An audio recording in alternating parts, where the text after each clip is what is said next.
Well welcome. आइए आज discuss कर रहे हैं बाउंड्स ऑफ ए सेट।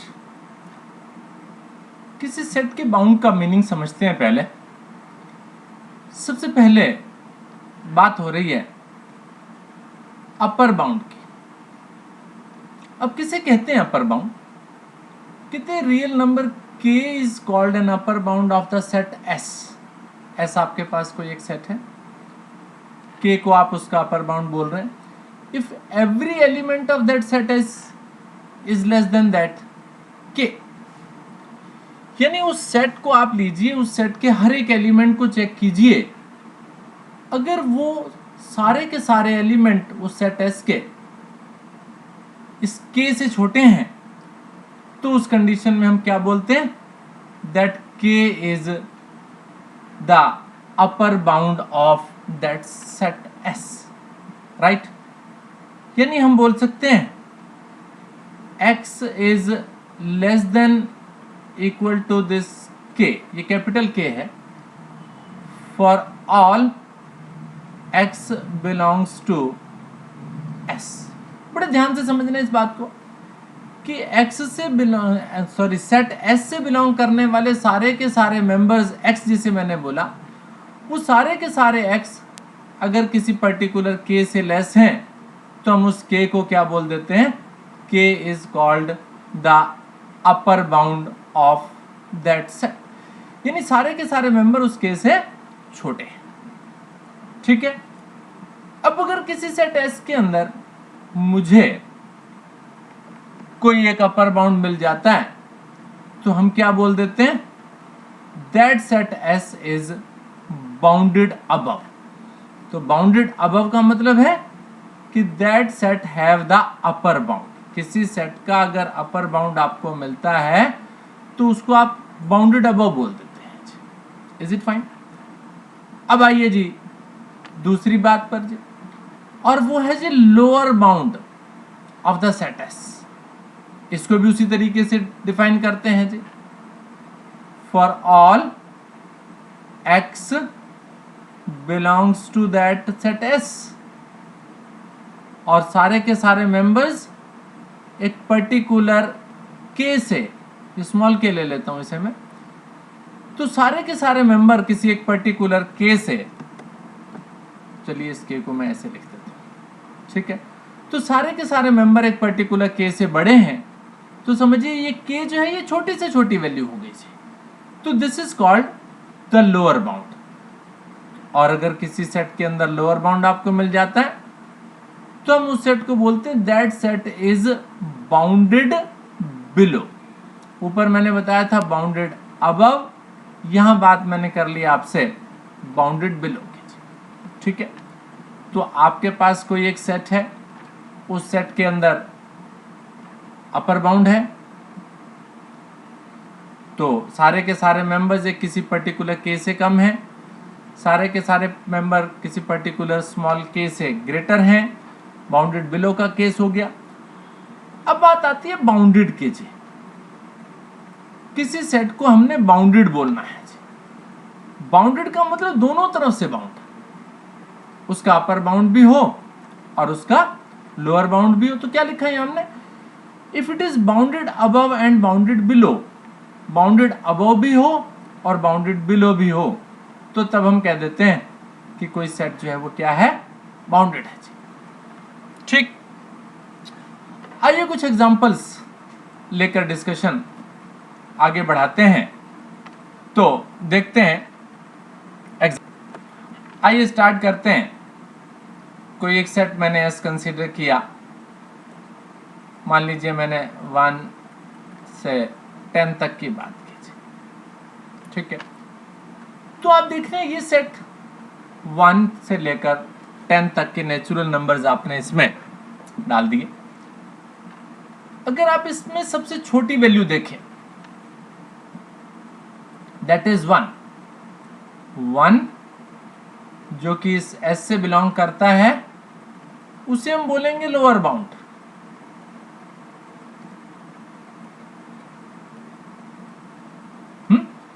क्योंकि सारे के सारे मेंबर्स उस 1 से ग्रेटर हैं तो छोटे से छोटी वैल्यू जो मेरे पास है वो इसका लोअर बाउंड हो गया।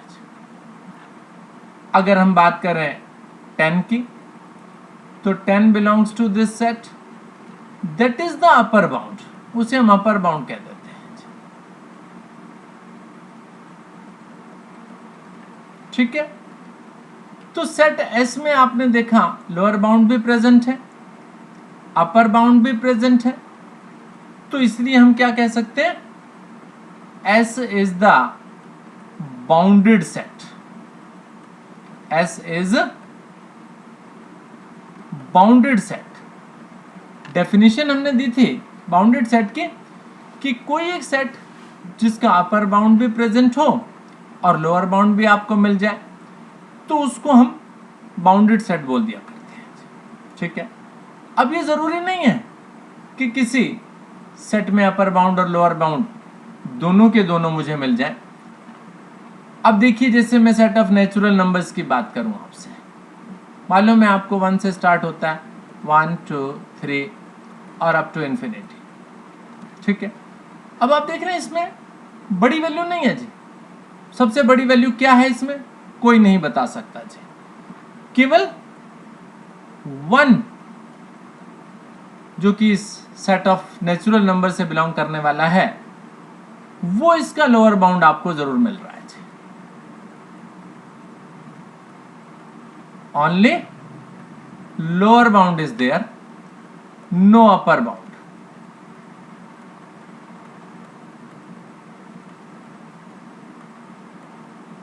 ठीक है, लोअर बाउंड आपके पास है, अपर बाउंड नहीं है, तो आप बोलेंगे this n is not bounded.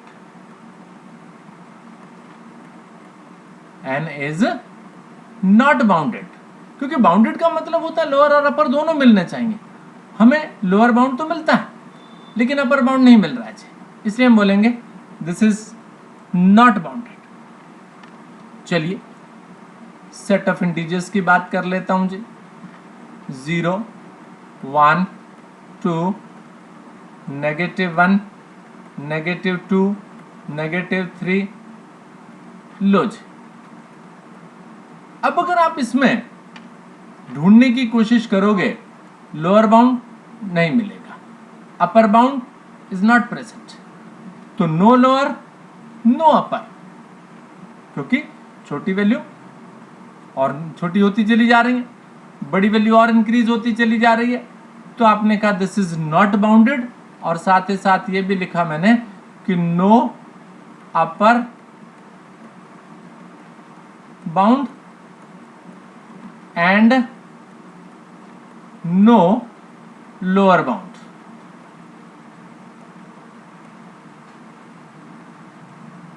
और इसलिए नॉट बाउंडेड।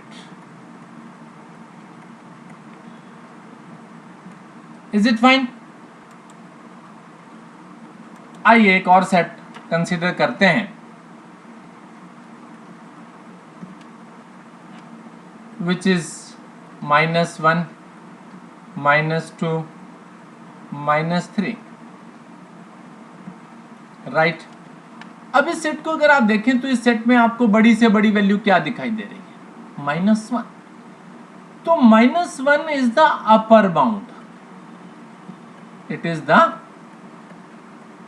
अपर बाउंड,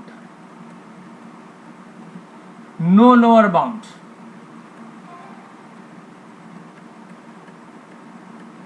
ठीक है, लोअर बाउंड इसमें नहीं है जी, क्योंकि छोटी वैल्यू नहीं है जी, बड़ी से बड़ी वैल्यू आपको जरूर नजर आ रही है, इसलिए इसको भी आप बोल सकते हैं नॉट बाउंडेड।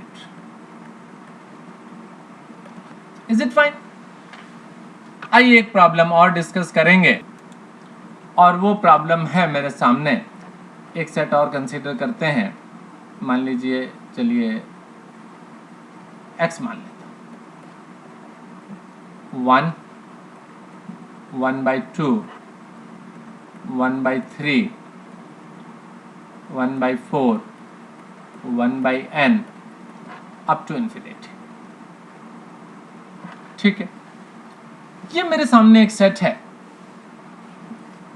और इस सेट में मुझे क्या दिखाई दे रहा है, सबसे बड़ी वैल्यू 1 है और धीरे धीरे सारे रिजल्ट्स छोटे होते चले जा रहे हैं और किसकी तरफ जाते जा रहे हैं? 0 की तरफ जा रहे हैं, because this is 1, this is 0.5,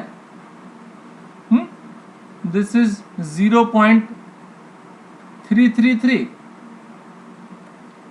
0.25, like this. तो आपने देखा सबसे बड़ा वैल्यू जो आपको यहां दिखाई दे रहा है दैट इज 1। तो upper bound of this set is 1।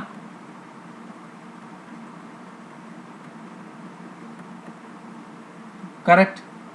और अपर बाउंड जो 1 है that belongs to this set x। इस x में दिखाई दे रहा है आपको, प्रेजेंट है। लेकिन अगर आप बात करें लोअर बाउंड की, अब यहां पीछे देखा था हमने एस सेट हमने आपके सामने डिफाइन किया और हमने बोला जी इसका लोअर बाउंड नहीं मिलने वाला है जी, क्योंकि नेगेटिव इन्फिनिटी की तरफ जा रहा है जी। लेकिन यहां अगर आप देखें तो इसमें रिजल्ट 0 की तरफ जा रहा है जी। तो lower bound of this set is 0। लेकिन सोचिए क्या कभी 0 आएगा? बताइए मुझे n की कोई ऐसी वैल्यू मैं अगर सब्स्टिट्यूट कर दूं मेरा आंसर 0 आ जाए? आप बोलेंगे बिल्कुल नहीं आएगा। लेकिन छोटा और छोटा और छोटा, इतना छोटा होता चला जाएगा कि आप बोलेंगे ठीक है जी बहुत छोटा हो गया, 0 बोलिए जी इसे। तो लोअर बाउंड इज 0, लेकिन that lower bound does not belongs to x। x में नहीं मिलेगा जी आपको, ठीक है। तो आपने देखा इस x वाले सेट का लोअर बाउंड भी मिल गया और अपर बाउंड भी मिल गया आपको। Upper bound and lower bound both are present. क्या लिख सकते हैं कि the every member of this set x is greater than 0। Equality नहीं लगाऊंगा जी यहां पर मैं, and less than equal to 1। सारे के सारे मेंबर्स इस सेट के 0 से तो बड़े हैं, 1 से छोटे हैं और एक मेंबर आपको 1 भी दिखाई दे रहा है। For all this x belongs to that set x, right. तो इस तरह से हमने क्या देखा इस प्रॉब्लम में? इस प्रॉब्लम में हमने देखा कि इट इज नॉट नेसेसरी, ये जरूरी नहीं है कि लोअर बाउंड या अपर बाउंड किसी सेट से बिलोंग करे। ऐसा भी मेंबर जो कि आपको लग रहा है कि उस तक की वैल्यू हमारे पास ऑब्टेन हो जाएगी, तो उसको भी हम लोअर बाउंड या अपर बाउंड बोल सकते हैं जी।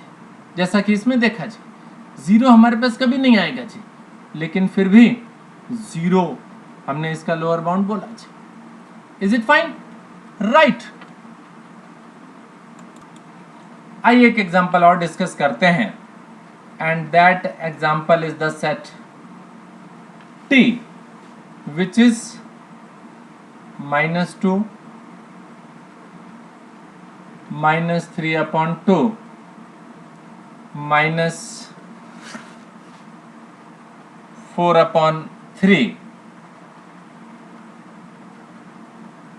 -5/4 and -n+1/n।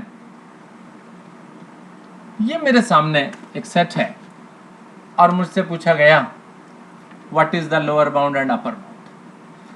यहां देखिए -2, -2, दिस इज -3/2 और आप देख रहे हैं धीरे धीरे धीरे धीरे वैल्यू इंक्रीज होता जा रहा है। तो छोटी से छोटा वैल्यू जो आपके पास आ गया दैट इज -2। तो -2 belongs to this set T is the lower bound। ठीक है। अब बात करते हैं अपर बाउंड की।